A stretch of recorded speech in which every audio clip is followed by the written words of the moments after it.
For the longest time, The Elder Scrolls V Skyrim reigned supreme as my favourite game of all time. Releasing back in 2011, I've certainly found myself over the years gravitating towards this game, then being pulled back away, before being drawn right back in, sinking in hundreds of hours only to rinse and repeat this cycle.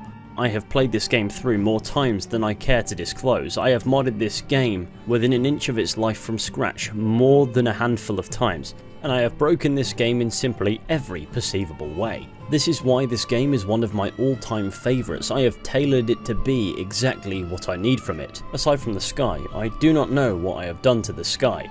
I have removed Bjorn's carriage. I have treated the Skyforge as my own personal trampoline. Why are you punching the bard? And this torch illuminates nothing but adequately burns my retinas. The NPCs seemingly forget how to move, and yet besides all this, I always find myself returning to this 2011 game. Why? Who cares? That's not the focus of today's video. Now here's the deal, I love games with hidden secrets, and a game that's captured players' imaginations for over a decade is sure to have them. And so in today's video we're going to be exploring 10 Skyrim secrets that many players missed, though I'm sure many of you will have also found these over and over again in some instances. Don't knock it too hard, I just enjoy exploring secrets in video games, new or old. And you need a catchy title because the YouTube algorithm will eat you. So if nothing else, stick around for my charming sense of humour. And with all that said, let's begin.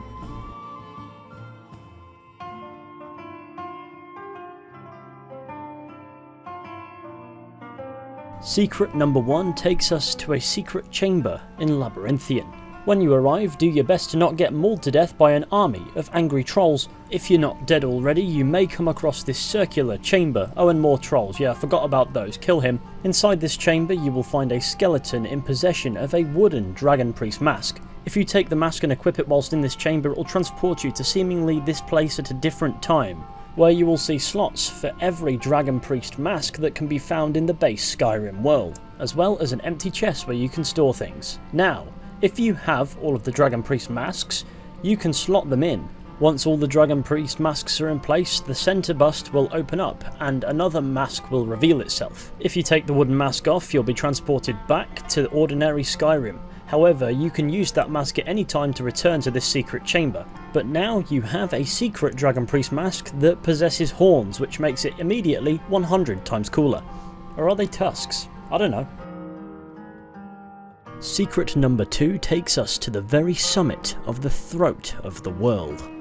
For it is at the very top of Skyrim's tallest mountain where one can find the notched pickaxe, seemingly a reference to Minecraft's creator Marcus Persson, also known as Notch. Beyond that, this is a snazzy pickaxe and that's kind of it. When equipped, it improves smithing abilities and also does 5 shock damage to enemies on hit. However, it's still a pickaxe, so you'd probably use something else.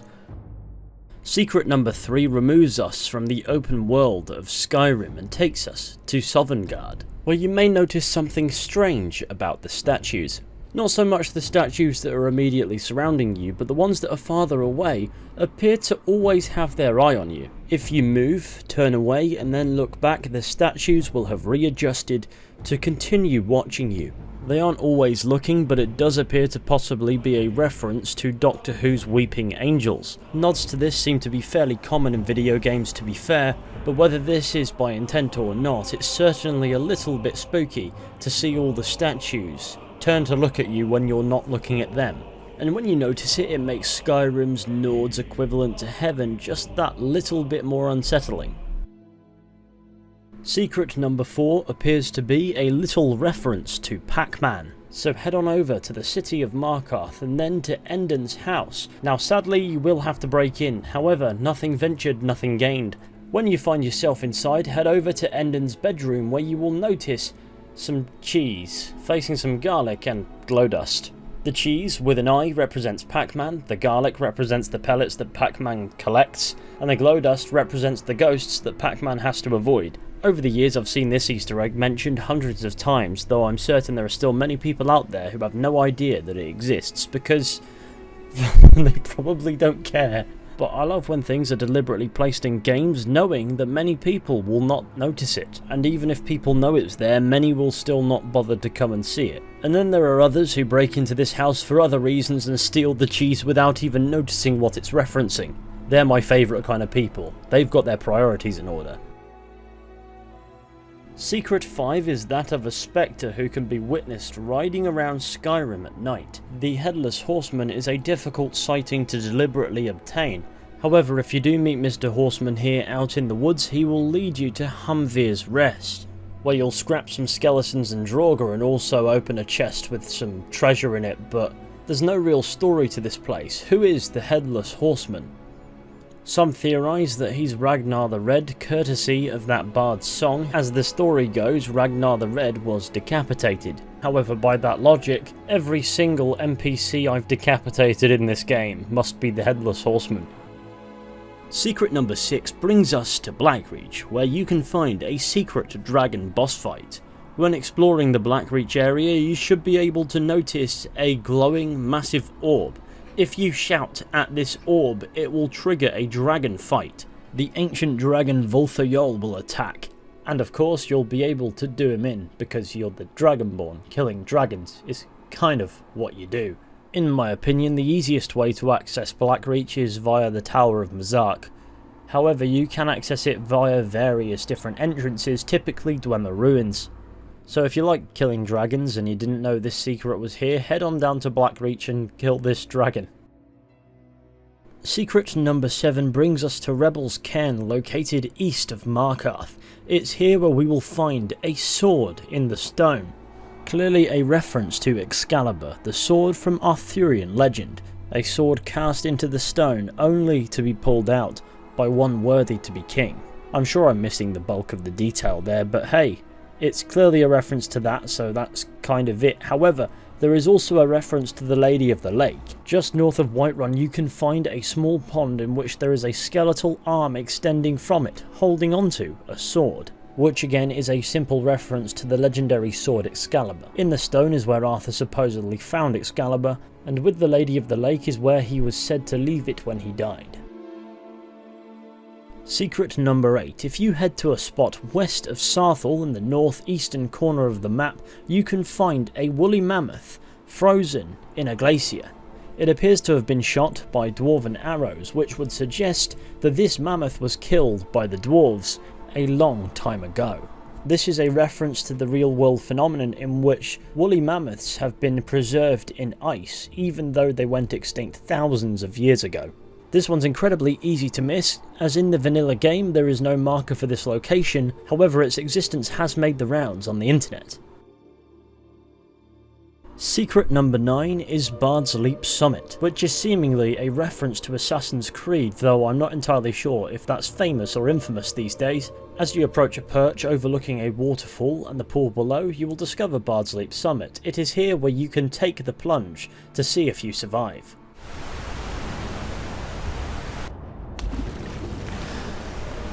Long time since someone took them. Longer still, since any survived.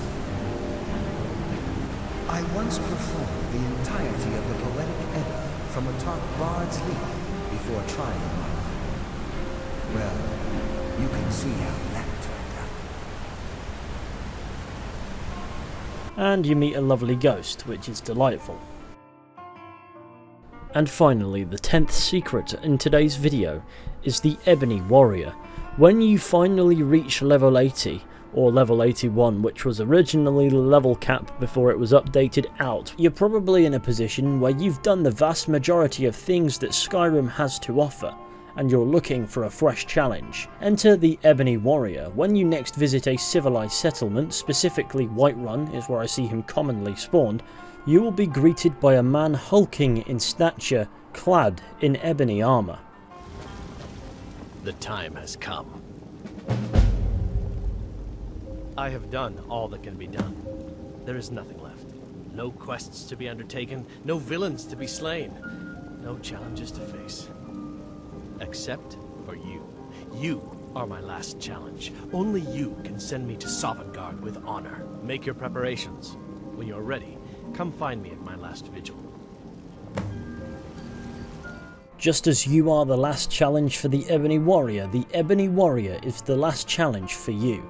You head to his last vigil, which the quest leads you to, where you will face the Ebony Warrior, and boy is he tough.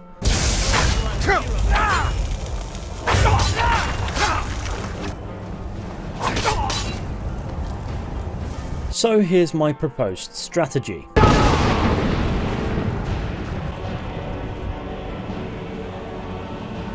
The thing that makes this such a tough secret to come by is originally there wasn't even enough content in Skyrim to really justify playing it out until you reach level 80. And while being able to make certain skill trees legendary and then start again certainly helps, it's still not common for those levels to really be reached. But if you do find yourself reaching it, as I'm sure many have, the Ebony Warrior will be waiting for you.